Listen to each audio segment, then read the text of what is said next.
Ahojte, volám sa Martin Benko a dnes budeme spolu pozorovať našu najbližšiu hviezdu, Slnko, a to pomocou projekčnej metódy. To znamená, že cez tento ďalekohľad maličký nepozorujeme Slnko priamo, ale jeho obraz premietame na biely papier. Je to jedna z najstarších, najbezpečnejších a zároveň najpôsobivejších metód amatérského pozorovania. Čo dnes môžeme vidieť?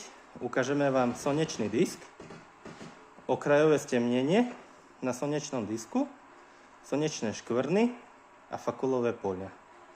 Takže ako funguje projekčná metóda?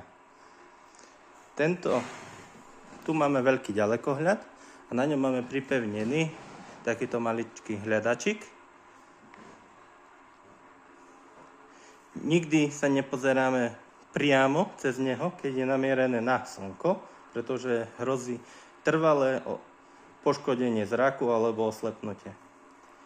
Namiesto toho tu máme takéto tienidlo, takýto provizorný kartón. Tu máme okulár a cez okulár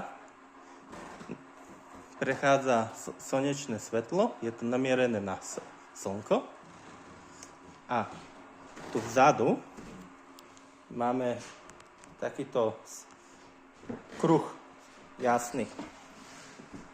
Ak si to troška stmavím, tu môžeme vidieť slnečný disk. A práve na ňom budeme hľadať všetky tie zaujímavosti. Takže čo vidíme na tomto slnečnom disku? Tu na okrajoch vidíme takéto trblietanie. Je to spôsobené našou zemskou atmosférou.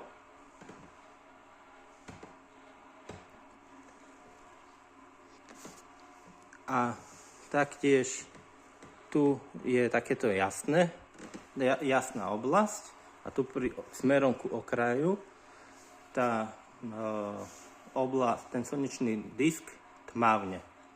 Nie je to chyba ďalekohľadu, ale je to fyzikálny jav, ktorý voláme, že je to okrajové stmavenie, stemnenie.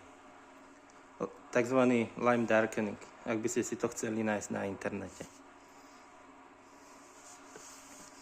Čiže čo ide pri tomto jave?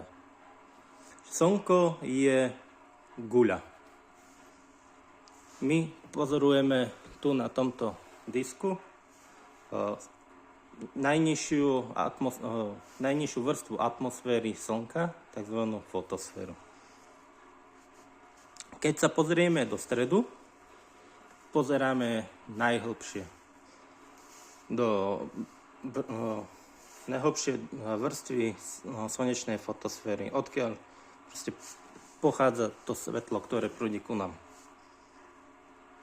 Ak tým, že Slnko je guľa a prechádzame ku okraju, tak sa nám mení uhol a my pozeráme cez hrubšiu vrstvu atmosféry a taktiež vidíme tie chladnejšie vrstvy a preto chladnejšie vrstvy fotosféry, preto sa nám to zdá, že je to také tmavé. Taktiež tu môžeme vidieť, že Slnko rotuje. Ak by sme tento slnečný disk pozorovali niekoľko dní a tu je východ a Slnko rotuje týmto smerom. A tu zapadá. Tu môžeme vidieť slnečné škvrny a fakulové poľa.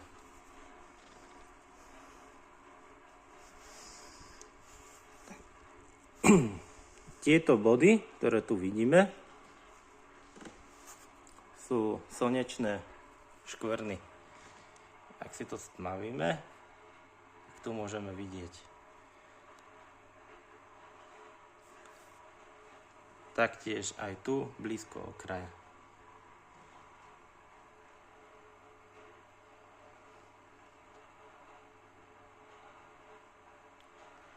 Troška som to stmavil, aby bolo vidieť ešte aj takéto jemné fakulové polia, ktoré by ste videli, ak by ste boli na životu pri nás. A dané štruktúry sa ozaj nachádzajú na tomto povrchu slnka, lebo môžem robiť čokoľvek. Stále sú tam, ten papier je biely, ak by som dal. Hej, ak by niekto neveril.